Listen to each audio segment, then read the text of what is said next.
The manga opens up in an apartment complex, where we can see our protagonist watching Naruto on his TV. He says this show is so trash that it should come with a recycling bin. Clearly, he is a One Piece fan. While watching TV, he receives a call from someone and he greets the person on the phone by saying, "Hello, bitch."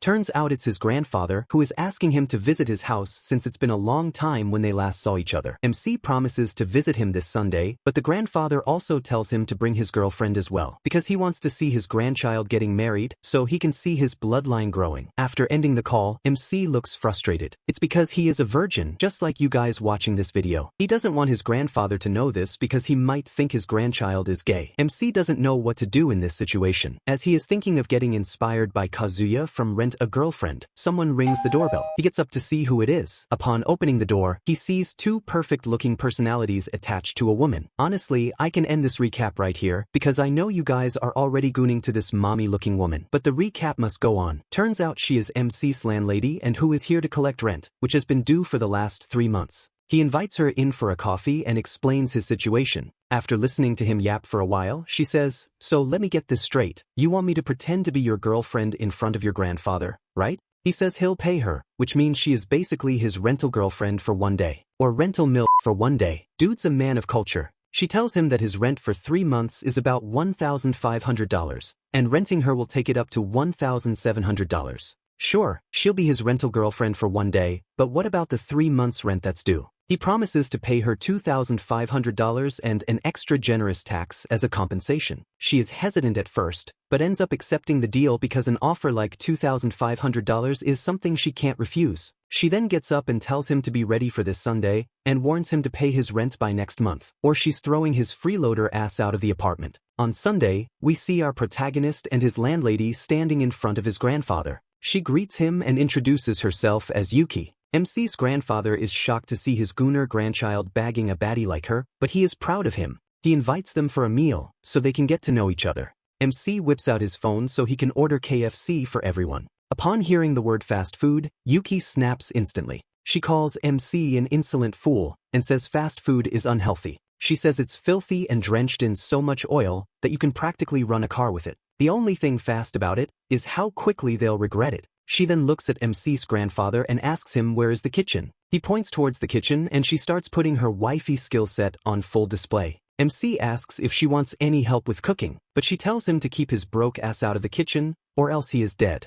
A few moments later, Yuki comes out of the kitchen and brings them curry and rice, saying this was the only dish she could prepare with the available ingredients. After taking a bite, Grandpa gets transported back to his younger days where her wife used to cook him meals like these. He hopes she rests in peace and says he misses her perfect bakery buns. Yuki asks them about the food, and they both give her thumbs up as if they were judges of a cooking contest. As they are walking back, MC tells Yuki that while she was in the kitchen cooking food, they were eagerly waiting for her. He says the sound and smell from the kitchen made everything warm and cozy. These are the things for which men die, fighting in wars. After hearing those sweet words, Yuki starts feeling butterflies in her stomach. She never expected a bum like him to be such a smooth talker. He then puts his 2 fists in front of her and asks her to pick one. She selects the left one, and he says it was a good choice. He then pulls out a flower out of his left hand like a magician and gives it to her. MC says he doesn't know how he'll get the money to repay her, but thanks her for today. Yuki looks at him with freaky eyes and says her Calvin Kleins must be wet after hearing him talk.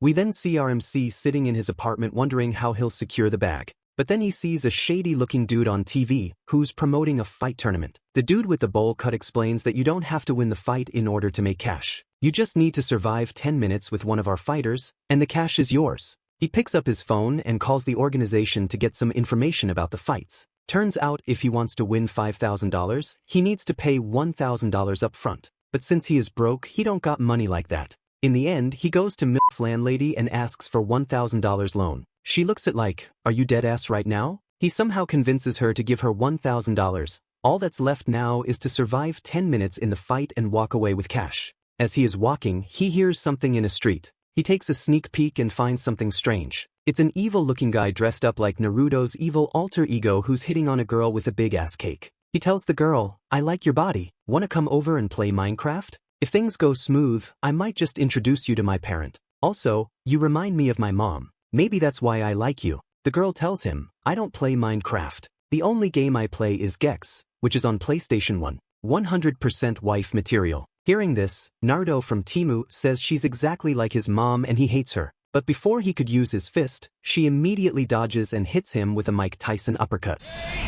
MC was shocked to see this, and decides to become her pupil. He goes up to her and tells the lady she is an incredible fighter. With tears in his eyes, he begs her to teach him how to fight. MC tells her about his situation and she is like, "You want me to teach you how to fight in just a week?" He tells her I'm super desperate. She agrees and tells him to call her Sakura-sensei from now on. After that, we see MC running along the footpath, indicating the start of his training arc. After running for a while, Sakura-sensei asks him how he feels after morning cardio, to which he says, "I feel like throwing up." She gives him a slap on the ass and tells him he did a good job. The next day, she takes him to a park with something in her hand. She reveals it's for his reflex training and starts throwing rubber balls at him. After getting violated for a while, he thanks Sakura-sensei for training him in a short period of time. She replies, "I quite enjoy it. It's sort of a hobby for me." As they are talking, a buff-looking dude looks at the MC and asks, "So you're my opponent next weekend?" He says, "I just wanted to see who my next opponent is." What he didn't expected was his former sensei training his next opponent. He looks at Sakura and says, "I still remember the beating you gave me." She replies, "I should have snapped your neck while I had the chance." With an angry look on his face, he tells her there's no way she can beat him now. He is trained by a pro fighter now and can finally pay her back for what she did to him 2 years ago. But he is willing to forgive her if she can get on her knees and gave him the Gok Gok 3000. This infuriates the MC, who gets ready to punch him. But before he could do anything, his opponent hits him with an electric wind god fist from Tekken. He tells Sakura, "In the next fight I'm gonna beat him so bad, you won't be able to recognize his face." A few moments later. After getting his ass handed to him, MC tells Sakura-sensei that she is a really good person. It's women like her that inspire men to give their lives in the war. She starts blushing after this, and tells him to get his ass back in the training. It's the weekend, and we see Sakura-sensei and our protagonist Aura farming on a street. They walk through a crowd when suddenly a bystander starts having a heart attack. A woman asks him if he is alright, but the NPC says MC had so much aura that it accidentally gave him a heart attack. He says MC shouldn't be walking around like that with so much aura. We then someone in Elon Musk Cybertruck losing control. The driver gets out and says, "Cybertruck is the best car ever made." But the only reason it lost control is because there's someone nearby walking with so much aura that it's making his Cybertruck malfunction. We then see a huge stadium with only one spectator named Uranus. Man with the popcorn thought it was a Beyblade tournament, but since he is already here, he'll watch whatever this is. The shady-looking dude with bowl cut explains the rules. If MC survives 10 minutes with his opponent, he wins $5,000. If he can't, his opponent wins. MC gives his opponent the 1,000-yard death stare, but he tells the MC not to give him this look. Otherwise, he is gonna awaken his demon. What demon are we talking about here? The fight starts and the opponent John immediately launches a flurry of kicks, but MC manages to block every single one of them. Suddenly, John puts his hand on the ground and legs in the air, only to perform a powerful technique named Dreadful Tornado Kick. But MC manages to block that as well. His opponent is impressed by it and says MC's defense is quite good. But then he charges his fists and hits him with a double dragon fist special.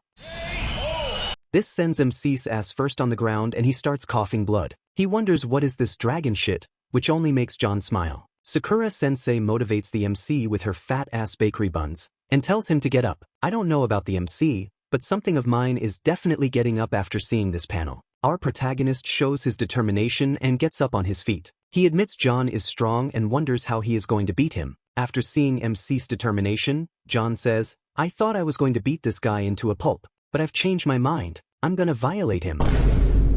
We then see a bunch of Twitch streamer-looking people watching this fight on their monitors, giving their 2 cents on this fight. The shady dude tells John someone gave them a super chat of $5, and they want to see him use his whip. With a zesty look on his face, he puts his hand into his pants and pulls out his little Johnny attached with a big-ass whip. MC is shocked to see this, but before he could the situation, John starts swinging like a madman. While getting beaten up, MC thinks, "Am I getting beaten up by a penis?" He thinks an unwanted child like him deserves it. Here it's revealed that MC never knew about his parents, and was raised by his grandpa. One day he found out about the truth. His mother was struggling actresses who slept her way up the success ladder. During her initial success, she got pregnant with a producer's child. She secretly gave birth to our protagonist and handed him to her father. She is now married and has another family. He wonders why his grandpa raised him. Is it because he loved him, Or was it because he had a moral obligation? While thinking about this, tears start flowing down his cheeks and he wonders, why am I crying?